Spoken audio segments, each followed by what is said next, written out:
Good morning. My name is Megan Edwards of Focus Communications, and today we're getting a company introduction to Molten Metals, which trades on the CSE under the symbol MOLT. Joining me today is Molten's Executive Director and CEO, Christopher Ecclestone. Christopher, thank you for taking the time today to come on the show. How are you doing?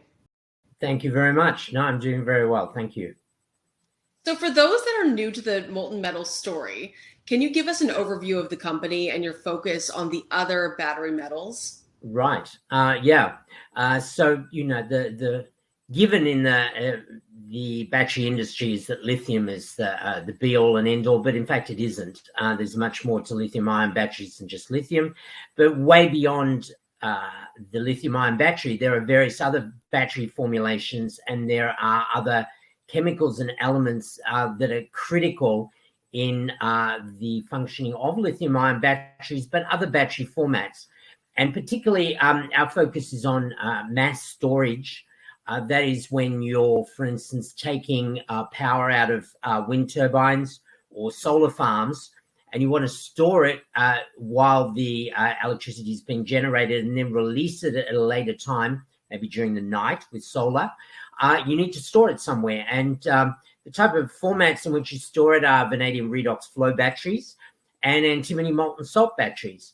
And our focus is on antimony and on tin. Now, tin is not only a battery metal, no, but neither is antimony for that matter, but because they both have a myriad of uses, particularly tin, which is regarded as the technological metal per excellence because it's used in virtually every technological application as solders, if nothing else. But it's used as coatings. It stops thermal runaway in lithium-ion batteries. It has a myriad of uses. So we decided we'd focus on specialty metals that have been down and out for a long time. Tin has had, virtually a decade of depressed prices, and then suddenly awoke around 18 months, 2 years ago, and soared from around 13,000 to 55,000 a ton. And antimony had spent a long time wallowing around 5,500 a ton and is now around 13,000 a ton. So big moves up in these metals, justifiably so because they are scarce, they are critical, and moreover, they are strategic because particularly in the case of antimony, the Chinese have had a grip on this metal for decades, if not centuries. And so if you want it, you have to produce it outside China, or else you're at the mercy of the Chinese with their decisions on what suits them rather than what suits party in the West that may want to have access to these metals. All right. I know of antimony as you often see it in drill byproducts. Can you run us through the uses of this metal as part of global electrification? Okay, well, the main usage is molten salt batteries. This technology invented in the 1940s, then largely forgotten because people were not interested in off-grid storage particularly.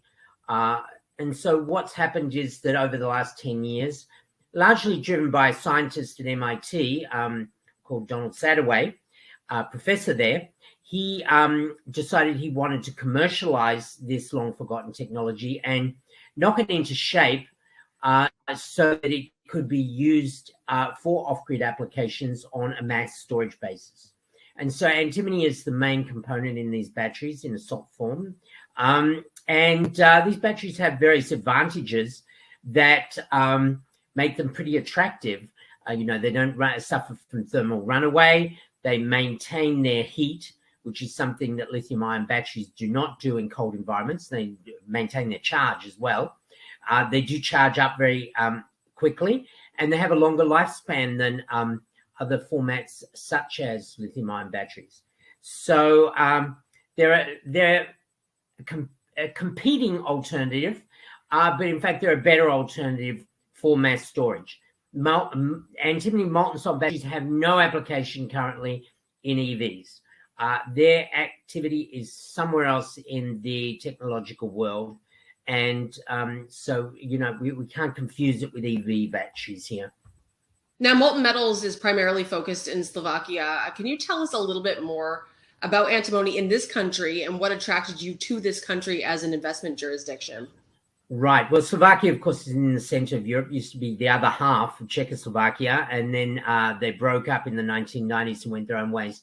Slovakia had been either the largest or the second largest producer of antimony at various stages for hundreds of years in Europe, because of the Tatra Mountains, which run through the country, which are part of the Carpathian chain, the famous Tethyan belt.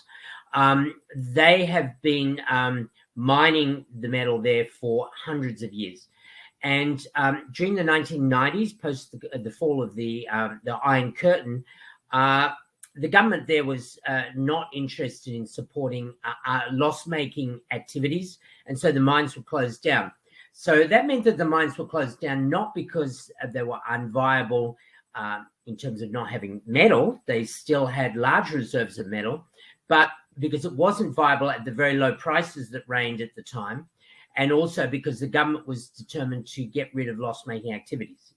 Now, of course, the price of antimony, which was 2,500 a ton back in the 1990s, is now at 13,000, much higher price point, much more viable, enormously profitable, in fact, if you can start mining antimony.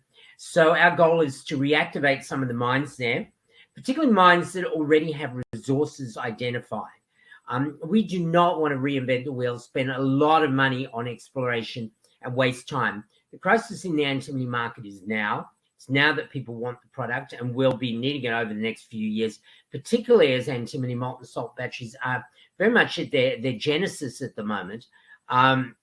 It's expected that there will be a steep rise in demand for antimony, but frankly, there's no steep rise in antimony production.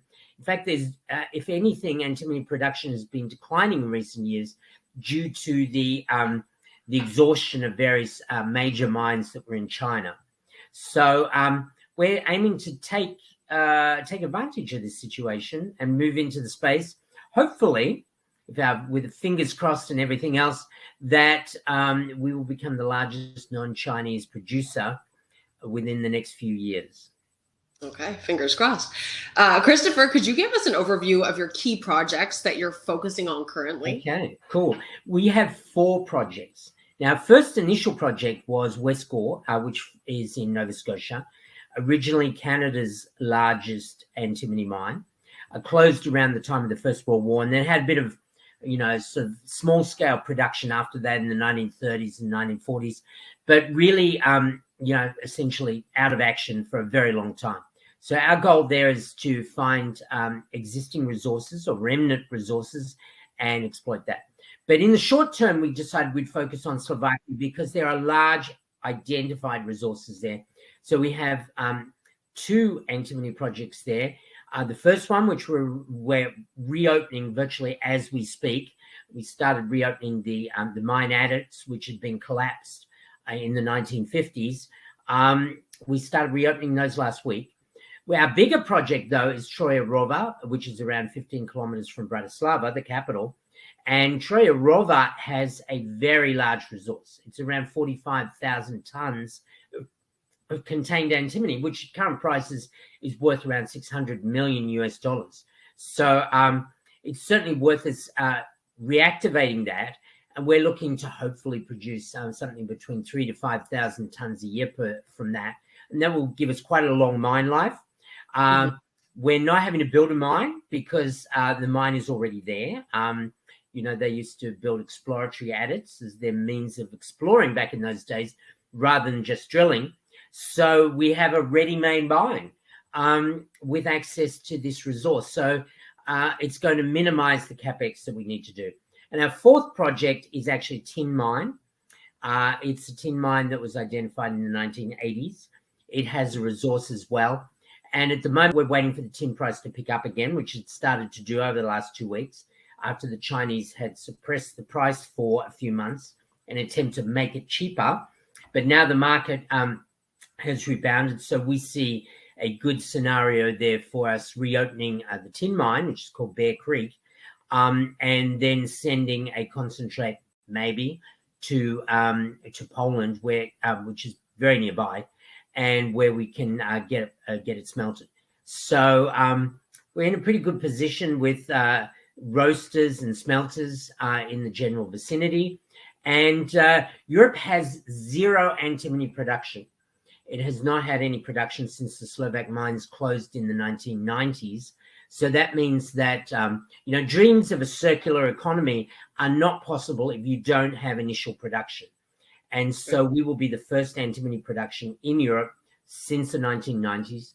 And in the case of tin, we will be the only tin producer outside of Spain, where in Spain there's a few operators who are reworking old tailings, but in fact there's no primary mining in Spain either. So we will hopefully be the first primary miner of tin in Europe, and the first one for a long time.